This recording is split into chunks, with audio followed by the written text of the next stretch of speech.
friendship that'll never ever end.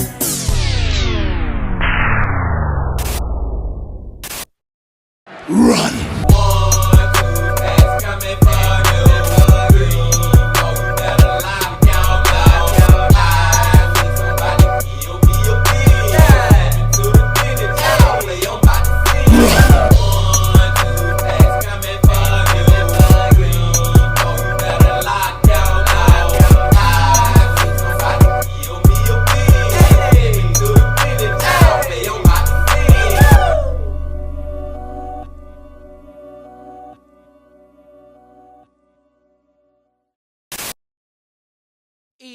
It's a beautiful day in the neighborhood.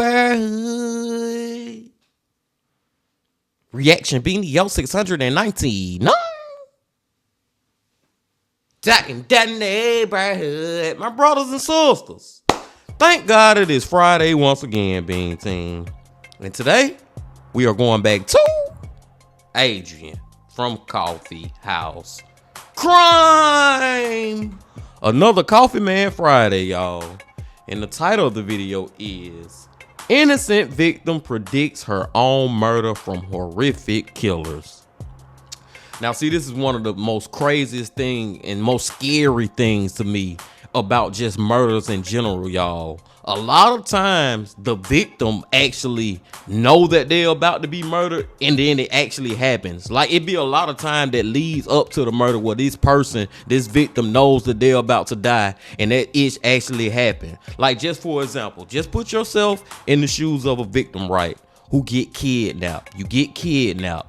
The kidnapper throws you in their car. They got you tied up, you know what I'm saying, where you can't move, you can't get out, you stuck, got duct tape over your mouth, the whole 9 yards, and you riding with them in their back seat, or even make it even worse, the freaking trunk. You in their trunk, you just riding for a long time, like 1 or 2 hours. Then they take you out the trunk. When they take you out the trunk, you in the middle of freaking nowhere. Keep in mind it's like 2 or 3 in the morning, right? So it's pitch black outside. You in the middle of freaking nowhere in the forest, and they get you down on your knees or whatever, put a gun to your head, and then shoot you.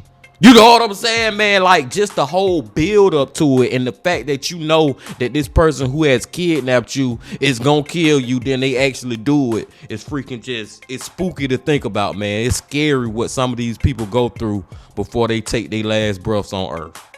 But I digress. We gonna go get into today's video, big team. I'm already on one today, as y'all can see. But before we get into it, y'all know what y'all got to do. Get whatever you may need. Get what you need, please. We are back to Adrian from Coffeehouse Crime.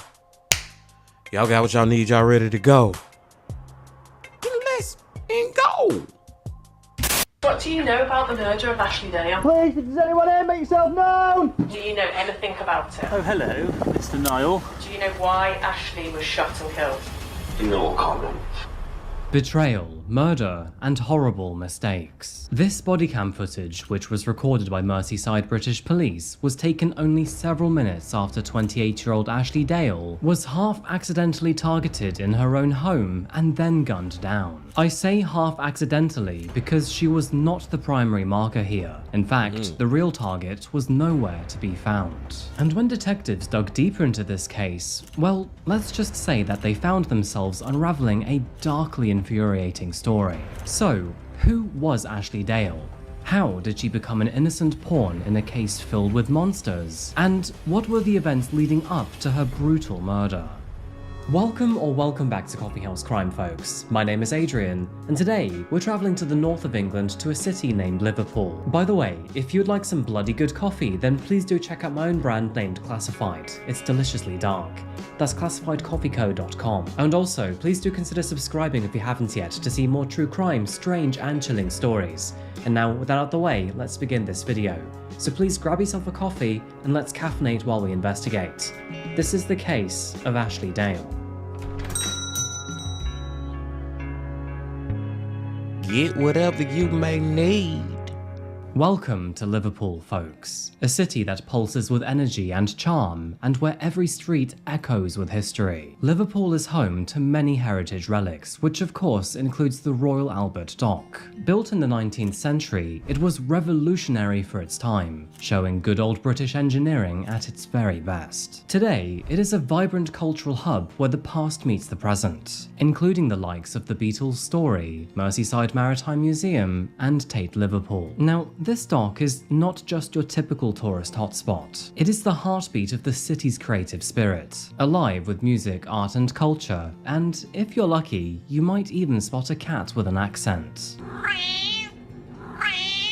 Although Liverpool does draw millions of tourists in each year, beneath the surface of this bustling city lies a much darker history. One where the shadows of gang culture shaped the streets just as much as the city's music and maritime heritage. In the late 1800s, Liverpool was a city of very stark contrasts, where opulent wealth coexisted with profound poverty. As is usually the case in most large cities, this disparity gave rise to notorious gangs, with one of the most popular ones being known as the High Rip Gang. Has anyone here watched Peaky Blinders? Operating in these dock areas, these gangs instilled fear among many of the working class, with their activities often finding their way onto the front page of local newspapers. But as the 20th century unfolded, Liverpool's gang landscape underwent significant changes. In recent years, the city is now home to numerous organised crime groups, which are not only well established in local communities, but with the added advantage of global connections too, meaning that they are now able to engage in activities such as drug trafficking, money laundering, weapons trading, and of course, violent crime. Current And just one thing real quick, y'all, just with Adrian going through that whole thing about the gangs, y'all, it just reminds you of how history repeats itself, and it's just certain things in life that would just never go away. Like, it was freaking gangs going on back when they was still riding horse and carriages in Liverpool. And up till this day, guess what? It's still gangs going on. It's gonna be gangs going on in the freaking world when we literally gonna be flying in spaceships. Like, you get what I'm saying? When we gonna be out here like the Jetsons, it gonna be some Crips and Blood still gonna exist. Seriously, big team, it's just something that will always be here, and it's gonna always repeat itself. One gang die off, another gang is created. Let's keep going. Estimates suggest that as many as 120 gangs operate around Merseyside. And unfortunately, on a warm summer night in the year 2022, an innocent woman found herself right in the crosshairs. So, our story today begins in the Old Swan neighbourhood of Liverpool, which you can find a few miles east of the city centre. At 12:41 in the early morning of August the 21st, 2022, a harrowing phone call was made to emergency services. After hearing what sounded like an absolute war zone, a neighbour called in to report a woman who was lying unresponsive in her own backyard. Police rushed to the property, and what they found was a chilling scene. The home was eerily quiet, but the front door had quite visibly been violently forced open, a clear sign that something sinister must have occurred. The back door, which led out into the garden, stood ajar, in what officers described as left carelessly open, as if the assailants or the victim had made their escape in a hurry. Slowly stepping into the garden, officers were struck by the sight of the body of a young woman, who, unfortunately, was now sprawled across the patio, lifeless and covered in blood. She lay in an unnatural position, with her body twisted as if she had collapsed in a desperate attempt to run away and call for help. To add to the scene, a mobile phone lay only a few feet away from her, as if it had slipped from her hand in her final moments. However, what really shocked the detectives here was the unmistakable evidence of violence. After checking underneath her body, they realized that a pool of blood had soaked into the ground beneath, and soon they would realize why. Because after that, they identified several spent bullet casings scattered inside the home. This was a big night for the police force. Gun crime is relatively rare in the United Kingdom, so the fact that a young woman had now been gunned down in her very own home was extremely shocking. While detectives examined the crime scene, more personnel arrived, and the more that did, the more the neighbourhood woke up to the commotion. Those living nearby would report hearing gunshots coming from the property, while others would report hearing tires screeching away from the scene. And of course, there would be other people who reported hearing a car alarm in the hours prior. Whatever happened, the sheer brutality of the invasion, the finality of her death, and all of the chaotic details in between would be sure to shock her community. Now, with neighbors being neighbors, it didn't take long for them to help officers identify that victim. And tragically, she would soon be known to be 28-year-old Ashley Dale. But now, there were many other questions which still remained. For example, why was Ashley targeted? Did she have any enemies? Who were the men that murdered her? And why? Well, not only were they all very good questions, but some of them would not even be answered in the way you'd expect. And that's because Ashley, well, she wasn't actually the primary target, merely a secondary. However, before we continue with this awful story, let's first take a look at Ashley and the life she had prior. And it's so crazy that the coffee man would say she was not the actual target. She was the secondary target because of the way she was murdered, man. Like they still, whether or not she was the actual target, the evidence would show that they freaking hated her guts too, or they was taking it out on her the way they did it. You know what I'm saying? From how the way they broke in the house to the way they did her in the yard. Like these dudes or one person, we don't know yet. It was some hate there. You can't say that regardless. Born to her parents, Julie and Stephen Dunn, Ashley was part of a close-knit family of 5 that lived in the city of Liverpool. As the oldest child of 3, she naturally became the protective sibling between them, watchful not only over her parents, but her younger brother and sister too. This protective nature would make some already tragic news all the more painful, when, in the year 2015, her younger brother Lewis was tragically shot and murdered at the young age of 16. His death, which was the result of mistaken identity by a rival gang, left a permanent mark on Ashley's life and shaped much of her outlook moving forward. But despite the profound trauma of losing her brother to violence, Ashley continued to push forward in her own personal and professional life. She channeled her grief into her education, before then finally completing a degree in environmental health. After that, she eventually secured a job as an environmental health officer, which is where she really flourished. Ashley's colleagues admired her not only for her work ethic, but also for the compassion and care that she showed in her role, which essentially was striving to improve the lives of all of the people in her community. As an environmental health worker, she worked on various initiatives to improve living conditions and public health around the city, gaining a reputation as hardworking, intelligent, and committed. But outside of this career, she enjoyed a peaceful life surrounded by friends, family, and of course her dachshund, Darla. Her family and friends described her as a bright and a caring soul, one who had a love for life despite the hardships she faced. However, her personal life would take a more complex turn when she would eventually become romantically involved with a man named Lee Harrison. And unfortunately, he was someone who had many ties to the criminal underworld. Lee's associations with gangs raised many concerns within Ashley's family, who automatically feared that his connections could lead to danger. And, well, let's be honest here, after losing their son, it is absolutely understandable why they would feel quite concerned about this. However, sadly, Ashley did not want to see the larger picture. Instead, she believed that Lee was an ever-improving man, but the reality is that her kind-hearted nature and strong moral compass made her quite gullible to his flaws. And so, with all of this talk about him, let me introduce you to Lee Harrison, a 28-year-old man who was also from Liverpool and who was deeply involved with multiple gangs and drug trades. His early years were marked by a close friendship with Niall Barry, who was also known to be a local drug dealer. It is quite evident that their bond was strong, with both men collaborating on various stints, including the distribution of not only weed, but also high-grade cocaine. However, all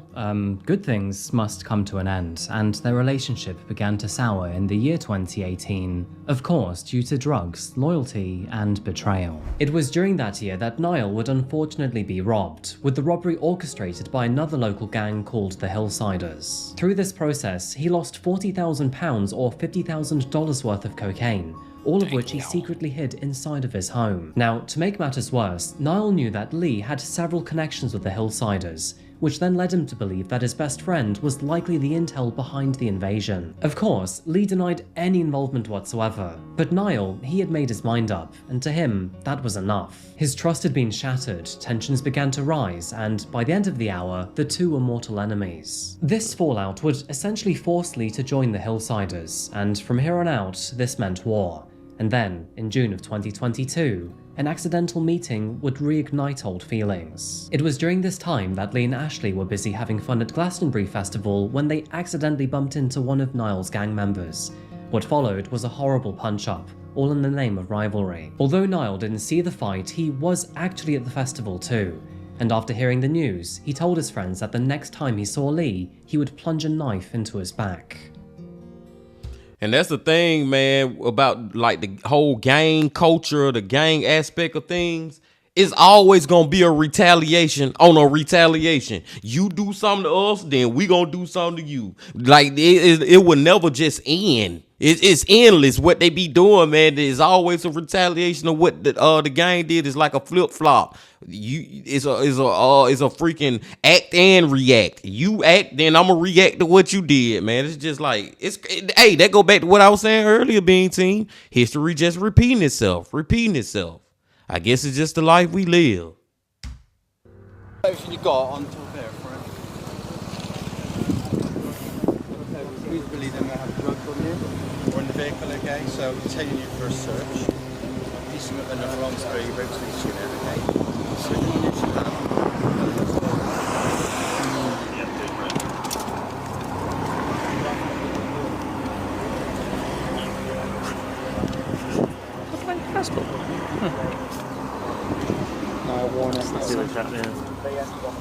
James has got £700 in cash on him, but that's below the threshold.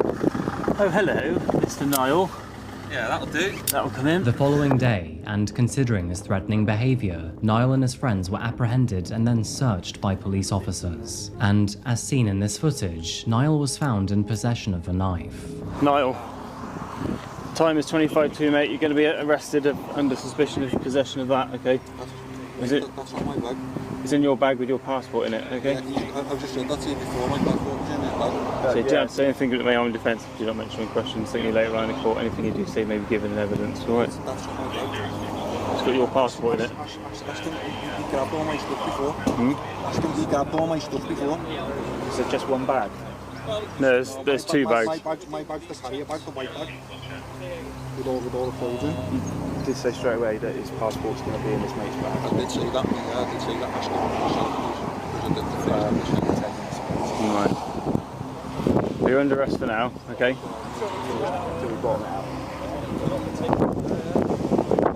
It's your bag, is it? Say again? The big blue holder. Now, luckily for Niall, his friend was happy to take the fall for him. Despite the knife being found in the same bag as his very own passport, he claimed that it actually belonged to his friend James Whittam. James was— I don't know, Bean Team. I don't know if I'm rocking with this, man. Because this is crazy, dude. Why in the freak is your ID or your passport in your homeboy bag? Like, that's just weird. Like, why are you moving funny like that? I don't believe that, man. I think that was his bag, and I think his friend is taking up for him. Was then detained on suspicion of carrying a weapon. And so, despite the police intervention, all underlying tensions persisted. So, I'm going to arrest you then, on suspicion of possession of this, okay? So you don't have to say anything but may harm in defence. You don't mention any questions, saying that they line in court, okay? Anything you do say may be given evidence. After this escalation at Glastonbury, Ashley's life would unfortunately take quite the dramatic turn. I mean, it's quite obvious to say really, but experiencing gang warfare firsthand was sure to fill her with both paranoia and fear. Over the following days and then weeks, Ashley became increasingly concerned about the physical threats which were made by Niall, who not only threatened them at the festival, but also warned Lee that he would eventually be paying both of them a visit at their home address. It is quite evident that this chilling statement had a profound impact on her, because after this moment in time, Ashley began to sense that the danger was closing in around her. She decided to confide in her close friend named Moll. In a text message to her friend, she said, "I'm worried, Moll. I can't stop thinking that something's going to happen. As Ashley's anxiety grew, she reached out to several friends for reassurance. In another message, she shared how unsettling the entire ordeal had become. I keep feeling like someone's watching me. I don't know if I can take much more of this. Ashley's constant vigilance clearly began to take a toll on her mental health, and the messages that she sent to her friends would reveal just how much that meant. Despite her attempts to reassure herself, Ashley could not shake the feeling that the worst was yet to come. In another message, she said, "I feel like a sitting duck, just waiting for something bad to happen. I keep hearing noises outside. I can't tell if it's my mind playing tricks or if he's actually there." And unfortunately, her gut instinct would ultimately prove to be correct. Ashley was a sitting duck, and the wolf was right outside her front door. The evening of August the 20th, 2022 began like any other. Ashley and Darla were settling in for an evening together while Lee was out with the boys. It was during the same evening that Ashley shared this photo of her and Darla on the sofa. Sadly, if only she knew what was coming. Later that evening, and once the sun had set, a car alarm suddenly rang out from the neighborhood. Through familiarity, Ashley would actually notice that it was her vehicle, but she thought nothing of it, and so, brushing it off as an inconvenience, she continued with her night. But in response, she did message her friend to say, "The car alarm has gone off again. It's the rain, I think." Now, the message did seem casual, however, the tone did hint that she was slightly paranoid. And this would deem to be true, because later on that evening, and in another message, she said, "I don't know. I keep feeling like someone's outside." As the night unfolded, Ashley's fears would continue to intensify. Her car alarm would once again be triggered, this time setting off a feeling that this was not just a coincidence. And so, in response, she messaged her friend to say, "I feel so on edge tonight. I don't like this at all."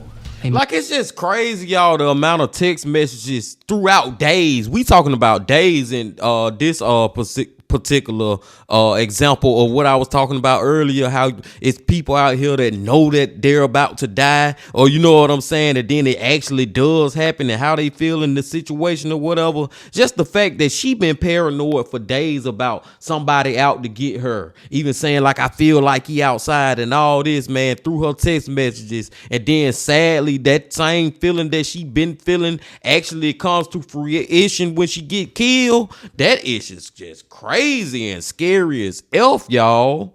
Man, I wish it was something else that she could have done. Some type of help. She could have went and stayed with her parents. Something. I don't know. Let's go. A mere hour later, and in the early hours of August the 21st, she would then receive a ring at the front door.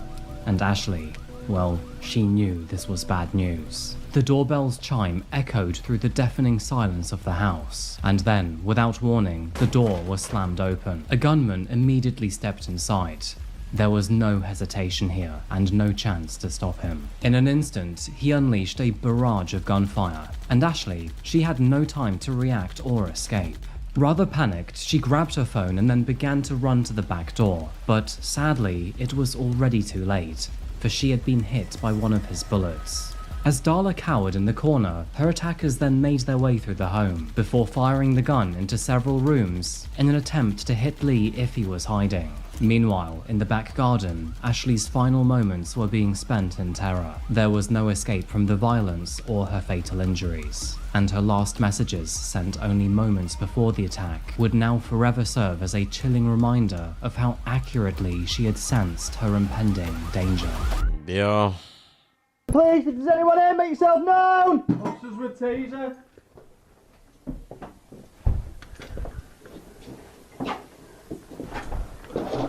Back door's open. Is it? Yeah.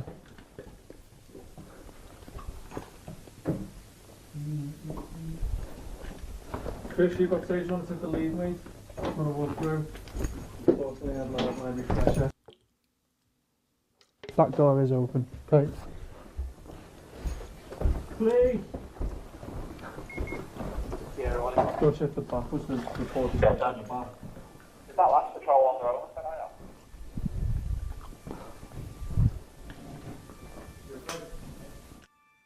When the police arrived, the reality of the situation became painfully clear. Ashley Dale had been murdered in cold blood, and many believed that it was likely due to her partner's involvement in gang activity. Of course, detectives would soon realize that all of Ashley's tires had been slashed, which was likely what set the car alarm off in the first place. This was a sick scheme to try and get Ashley and Lee out of the property. When her family learned of her final text messages, they were both devastated and furious, and they realized that she was spot on with her gut feeling all along. And you know what they say, folks? Always listen to your gut feeling. Now, thankfully, Ashley would essentially solve her own murder here, because those messages, they had everything officers needed to know.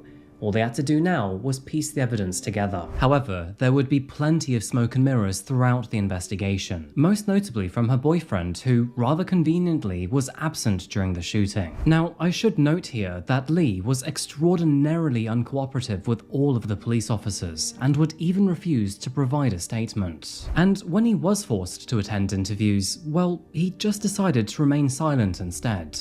Of course, therefore slowing down the initial stages of the investigation. And surprisingly, that would not be the only thing either. He would also decline to assist in identifying potential suspects, distanced himself from the unfolding investigation, changed his mobile phone number, and even ghosted Ashley's entire family, leaving all— No, Lee moving funny, Bean Team. Lee is moving real funny right now. Maybe he had something to do with it, or maybe, and this is, I feel like this is a maybe in capital letters. Maybe he just scared that the gang gonna do something to him if he rat him out. But it's also funny how you went at the house when this ish went down too. I don't know. All of them to grieve without his support. Quite understandably, his lack of empathy and support would only add to the growing concerns about his own involvement or knowledge surrounding her death. Now, it is true, we all do deal with grief and guilt in different ways, but unfortunately, it is undeniable that Lee was acting like a real jerk here. And although I wish I could say that that was all of it, unfortunately it's not. I say I wish that for all of it because, unfortunately, there's more. To begin with, detectives were quite shocked to realize that, just after his girlfriend had been murdered, Lee then decided to travel to Spain for a holiday. Because, of course, the best time to catch some sun is right after your partner is ruthlessly killed. As you may have guessed, him leaving the country now meant that officers had to consider if maybe he was doing this to avoid prosecution. But the authorities had no time to waste here, and so with him away on holiday, they decided to focus on what precisely happened that night.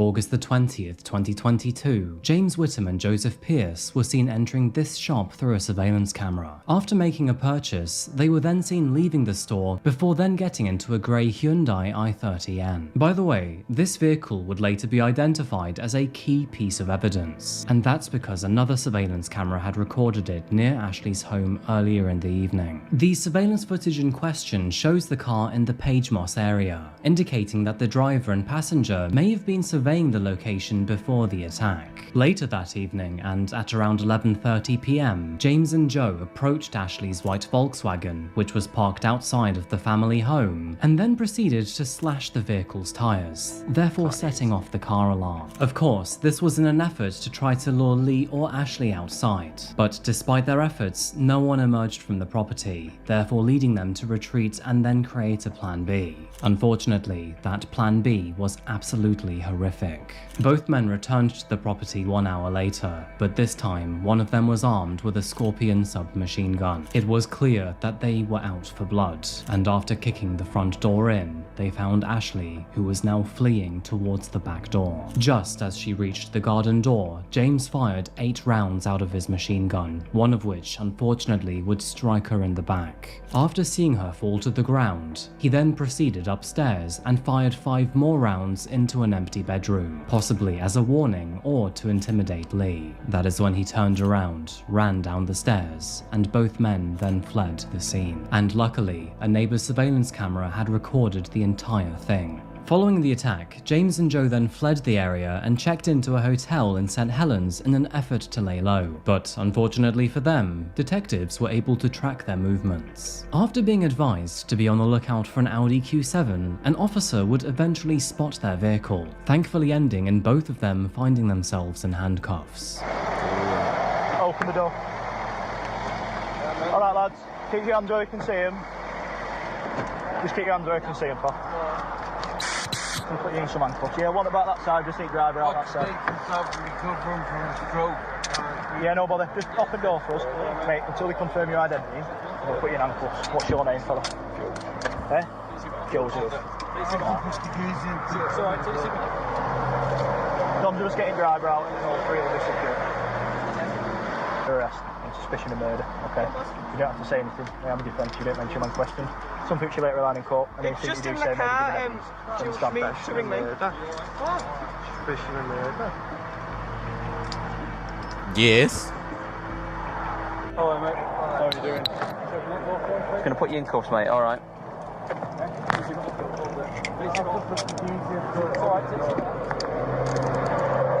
What's your name, fella? Francis. Say that again. Francis Kelly. Gary. Francis. Gary Francis. Francis Kelly. Francis Gary. Francis Kelly. Carrie. Kelly. Kelly. It's all right. My ears, your. Right, we'll walk over here, fella.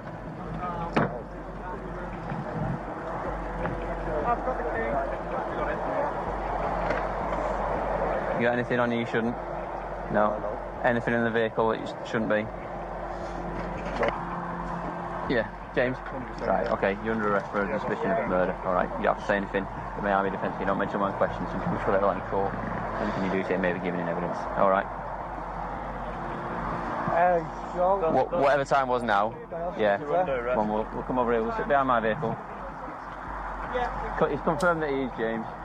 Now, you may be wondering what happened to Niall Barry, who, of course, was a key figure who helped orchestrate the attack. Well, they would actually find him at a local golf resort in Formby, and their intelligence would also indicate that he was also planning to flee the country. After tracking him to the golf resort, officers would then execute a well-coordinated operation to prevent him from running away. And shortly after, the fourth accomplice, Sean Zeiss, was also arrested for his part in her murder. Once all four men were arrested and charged, officers now had time to collate all evidence available, and several months later, in October of 2023, their trial would finally begin.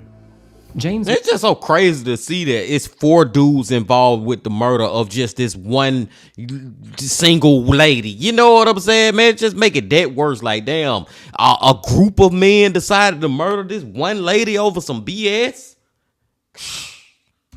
Whittam, who of course was the man who had fired the fatal shots, would initially try to argue that he did not intend to kill Ashley. He argued that he had merely intended to shoot the place up as some sort of threatening warning. But instead, he then accidentally found and shot Ashley, therefore claiming that her death should not be considered to be premeditated. However, this claim would be very difficult to accept in the courtroom in light of all the evidence, of course including the previous threats, the messages, the countless surveillance footage, and the various witness statements. As Ashley came to terms with the fact that 2 armed men had broken into her home, she then reacted by screaming in terror and attempting to run towards the back door. This would have given James, who at the time was armed with a Scorpion submachine gun, plenty of time to know precisely what he was doing. Yet, despite the screams, he then fired 8 rounds towards Ashley, and with one of these shots striking her in the back, it was made clear that he had fired directly towards her as she tried to run away. No surprise, but in November of 2023, the 4 men were sentenced to a total of 173 years in prison for the murder of Ashley Dale. James Whittam would receive a life sentence with a minimum of 43 years behind bars. Niall Barry was given life with a minimum of 47, Joseph Pearce would receive life with a minimum of 41, and Sean Zeiss was sentenced to life with a minimum of 42. No doubt, but the conviction of Ashley's 4 killers was a bittersweet moment for her family, who felt that, although justice had technically been served, it could never replace the loss of their loved one. I agree with that, man. It will never replace her. But boy, all 4 of them being team, pretty much, they got life in prison. They ain't getting back out. All of them got like at least 40 years before they got a chance of freaking parole. And all of them look like they in their 40s and 50s and stuff. You ain't getting back out, buddy. Rot in that mother and then take your ass to hell. That after you go from jail, guess where else you're going? To hell. Seriously, all 4 of y'all. Thank you, man. Thank freaking you. But like, hey, I understand the family though, man. It's justice served, but it will never bring that beautiful lady back. Let's go. We almost done, y'all.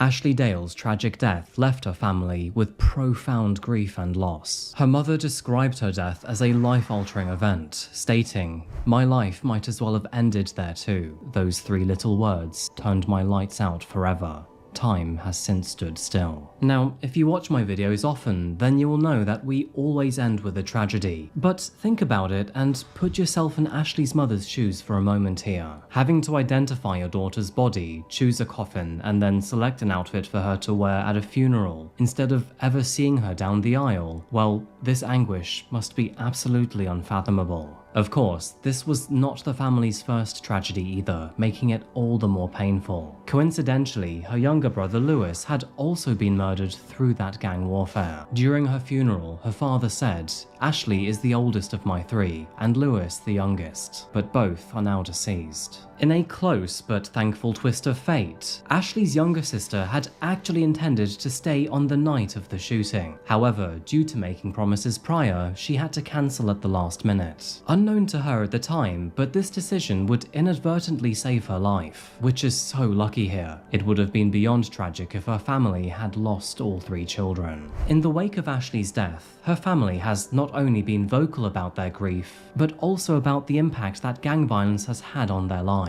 Despite their immense pain, they have shown resilience throughout, and now advocate for an end to gang violence. It is nice to see that their local community have since rallied around them, offering support not only with vigils, but also memorials in Ashley's honor.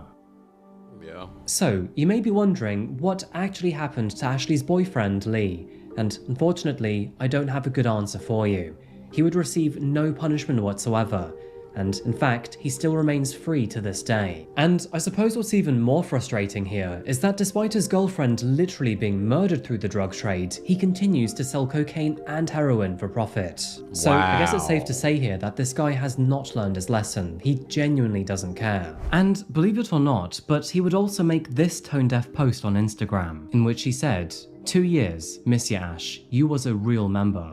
Hope you're in paradise happy, miss you. Take an angel from me, feed a demon to you." Real classy, Lee.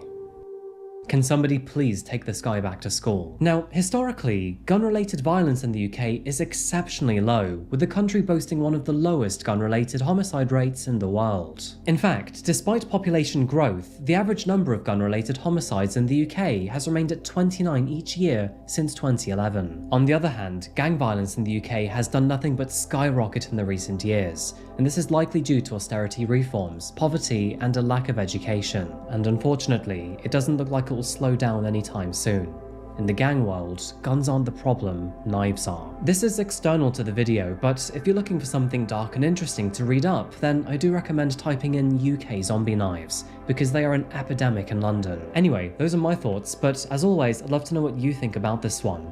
I think the big question here is, do you think that Lee should have been held accountable for Ashley's murder? Anyway folks, I'm going to keep this outro short and sweet. If you'd like to support me in the channel, check out my Patreon here. If you'd like to look at my adventures, look at my social media here. Or alternatively, if you want to support me in my coffee, check out classifiedcoffeeco.com. Thank you so much, and as always, I'll be back again very soon for another video. However, until that moment arrives, please remember to look after yourselves, look after each other, and as always, stay safe. Thank you, and goodbye.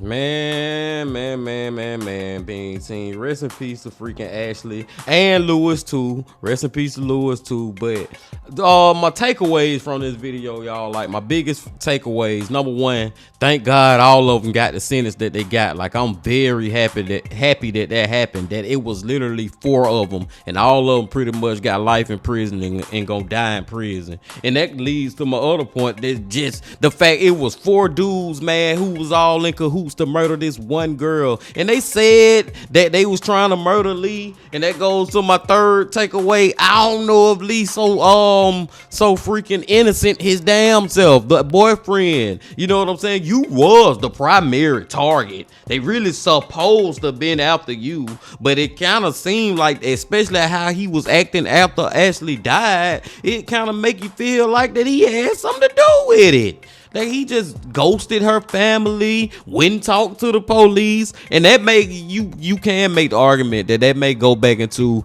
that he is a part of the drug trade. He in the drug gang, you know what I'm saying? He in the crack gang. So he can't be out here talking to police, and you know, snitches get stitches or snitches die. They don't multiply. You know what I'm saying? So he got to be on the hush hush. He don't F with the police type of ish. You can make that argument too, and I understand that. But he was acting suspicious. But then my last takeaway is, I just wish Ashley would have never even got involved with this, man, because it's so crazy that her little brother died from a freaking gang, and then she ended up being with the girlfriend and had a boyfriend who was a freaking gang member / cocaine dealer. You know what I'm saying? Like, she fell in love with a dude that lived a lifestyle of a dude that ended up ending her little brother life.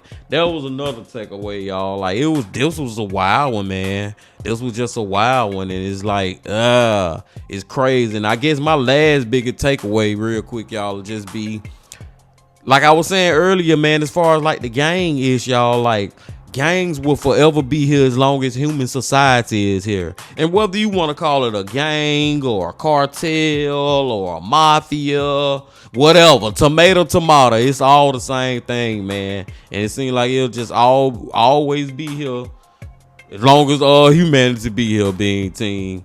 And it's also just me in the bubble that I live. You know, I live in the United States, and it's probably go the same way for people over in London or the UK and different continents and stuff. But it's just, and when I think about gangs, a lot of time I just think about it on a freaking like in the bubble level, you know what I'm saying? Just United States. I'm thinking about Bloods, I'm thinking about Crips, Vice Lords and stuff. But then you got to keep in mind that the same ish that's happening in the United States over in the UK, as we just got a story from, is going on too. They got their own versions of gangs. Another word for gangs, if you look at the Asians, they got triads and stuff like that. So it's a global problem that I don't think we'll ever be able to solve, but hopefully we can make it better as the years go on.